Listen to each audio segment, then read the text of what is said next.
আল্লামা ইমাম গাযালি রাহিমাহুল্লাহ তিনি রোজাকে তিন ভাগে ভাগ করলেন। তিনি রোজাদারকে তিনটি ক্যাটাগরিতে তিন ধাপে তিনি ভাগ করলেন। এক নম্বর সৌমুল উমুম, সাধারণ রোজা। সাধারণ রোজাদার এটা কেমন? এটা হচ্ছে ওই সমস্ত বান্দাদের রোজা যারা রোজা রাখে, যারা রমজান মাস আসলে রোজা রাখে, আবার মুখে মিথ্যা কথাও বলে, ঠিক না?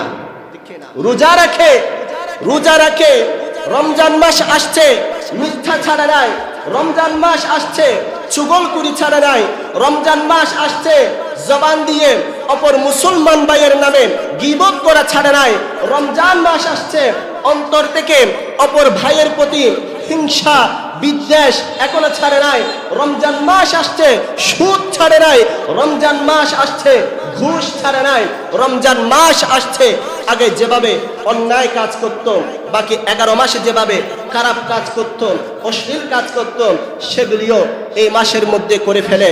এদিকে রোজাও রাখে আবার মিথ্যা কথাও বলে, ঠিক না? এরকম হয় কিনা?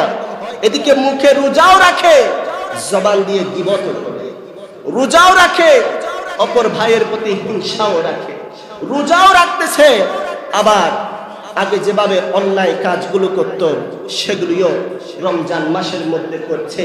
তো আবার নবী বলছেন, এই যে তুমি সেহরি রাখছো, তুমি যে ইফতার করছো, তুমি সেহরি খাচ্ছো, ইল্লা জামান, তোমার এই সেহরি, তোমার এই ইফতার, তোমার এই রোজা শুধু রোজা রাখার মতো, শুধু উপবাস থাকার মতো, সময় কাটানোর মতো এই রোজা তোমাকে কোনো কাজে দিবে না।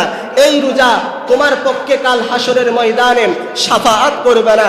শুধু তাই নয়, তিনি 2 নাম্বারের মধ্যে এমন এক রোজাদারের কথা বলছেন, তিনি বলছেন সৌমুল খুসুস, আরেক প্রকারের সেকেন্ড স্টেপে তিনি বলছেন দ্বিতীয় প্রকারের রোজাদার হচ্ছে ওই সমস্ত রোজাদার যাদের রোজা স্পেশাল, যারা স্পেশাল রোজাদার, তারা এদিকে দুনিয়ার বেলায় উপোস থাকেন, তারা রোজাও রাখে, আবার তাদের সাথে সাথে তাদের কলবও রোজা রাখে। জোরে বলেন সুবহানাল্লাহ।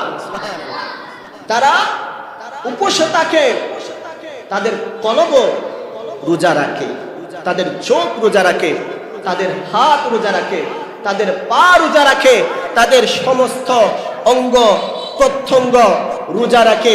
তারা রোজা রাখে, তারা রোজা রাখার সাথে সাথে তাদের কলব গুনার দিকে মায়েল হয় না। তারা রোজা রাখে, তাদের কলবের মধ্যে অপর ভাইয়ের প্রতি হিংসা থাকে না। তারা রোজা রাখে, তারা জবান দিয়ে গীবত করে না, জবান দিয়ে চুগলখুরি করে না, অশ্লীল কথাবার্তা বলে না, গুনাহের কাজ করে না, মোবাইলের মধ্যে অশ্লীল ভিডিও দেখে না। এভাবে যারা রোজা রাখে, তারা হচ্ছে সৌমুল খুসুস, তাদের রোজা হচ্ছে স্পেশাল রোজা, স্পেশাল বান্দাদের রোজা। জোরে বলুন সুবহানাল্লাহ। আর একটু জোরে বলুন না সুবহানাল্লাহ। একটু এদিকে মনোযোগ দিবেন বাবারা, কথাগুলো খুব গভীর মনোযোগ দিয়ে খেয়াল করবেন। এরপরে 3 নম্বরে তিনি সৌমু আখাসুল খুসুস, এমন এক ব্যক্তিদের রোজার কথা তিনি বর্ণনা দিচ্ছেন, তাদের রোজা হচ্ছে আল্লাহর ওলিদের রোজা, আল্লাহর প্রিয় বান্দাদের রোজা। তারা এমন ভাবে রোজা রাখেন, তারা বাকি 11 মাস তারা দুনিয়াবে কাজ করেছিল, সংসার করেছিল, ঘর বাড়িতে সময় দিয়েছিল, কিন্তু পুরো রমজান 1 মাস তারা আল্লাহর জন্য ফিক্সড করে রাখে, নির্ধারিত করে রাখে। তারা এই রমজান মাসে শুধু আল্লাহর জন্য নির্ধারিত করে নেই, পুরো রমজান 1 মাস তার সাথে মসজিদের একটা সম্পর্ক হয়ে যায়, মসজিদের সাথে একটা কানেকশন হয়ে যায়। তারা মসজিদ ছাড়া আর কোনো কিছু ছিল না। 5 ওয়াক্ত নামাজ মসজিদে পড়ে, তারাবির নামাজ মসজিদে পড়ে, এভাবে রমজানের শেষের দিকে ইতিকাফ রাখেন, দান সদকা করে। তারাই হচ্ছে আল্লাহর ওলিদের রোজা। এই রোজাকে বলা হয়েছে সৌমুল আখাসুল খুসুস। বড় করে বলুন সুবহানাল্লাহ।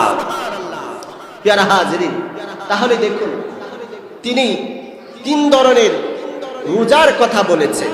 কয় ধরনের রোজার কথা বলেছেন? একটু সবার মনোযোগ চাই। কয় ধরনের রোজার কথা বলেছেন?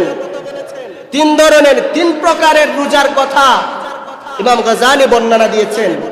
এখন চিন্তা করুন, আমি আর আপনার রোজা কোন প্রকারের মধ্যে গিয়ে পড়তেছে। যদি সাধারণ রোজার ক্যাটাগরিতে পড়ে রোজাও রাখবেন, এইদিকে আবার গুনাও করবেন, তাহলে আপনার এই রোজা আপনাকে কোনো কাজে আসবে না। সেই জন্য রোজা রাখতে হবে এমন ভাবে, যেভাবে আপনি দিনের বেলায় কোনো খাবার খান না, সেভাবে আপনার কলব, আপনার চোখ, আপনার কান, আপনার হাত, আপনার পা সব কিছুকে গুনাহ থেকে আপনাকে বিরত রাখতে হবে। এটাও এক প্রকারের রোজা, এটাই হচ্ছে প্রকৃত রোজা। জুড়ে বলুন সুবহানাল্লাহ। আবার নবী হাদিসে পাকের মধ্যে বলছেন, কুল্লু আমালি বিনি আদম, প্রত্যেক বনি আদম সন্তানের আমল ইউদাআফুল হাসানা আশরু আমসালিহা, 10 গুণ থেকে ইলা 700 গুণ পর্যন্ত বাড়িয়ে দেন। আপনি যদি কোনো একটা নেকি কাজ করেন, কোনো একটা ভালো কাজ করেন, কোনো একটা কোরআন সুন্নাহ মোতাবেক কাজ করেন, আমার আল্লাহ আপনার এই আমলটাকে 10 গুণ থেকে বাড়িয়ে 700 গুণ পর্যন্ত বৃদ্ধি করে দেন। সুবহানাল্লাহ বলেন। তো আমার আল্লাহ বলছেন, বান্দা শোনো, তুমি কোনো একটা সাধারণ আমল করলে আমি সেটা 10 থেকে 700 গুণ পর্যন্ত বাড়িয়ে দিই।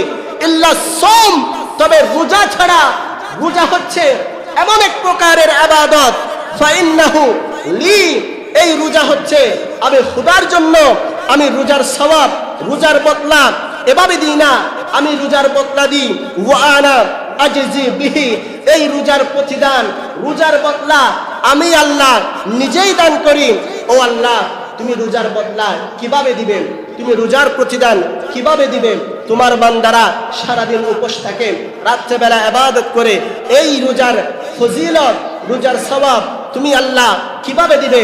আমার আল্লাহ বলেন, বান্দা শুনে রাখো, আস-সাওমু লি, এই রোজা হচ্ছে আমি আল্লাহর জন্য, ওয়া আনা আজজি বিহি, আর এই রোজার প্রতিদান আমি আল্লাহই দিব।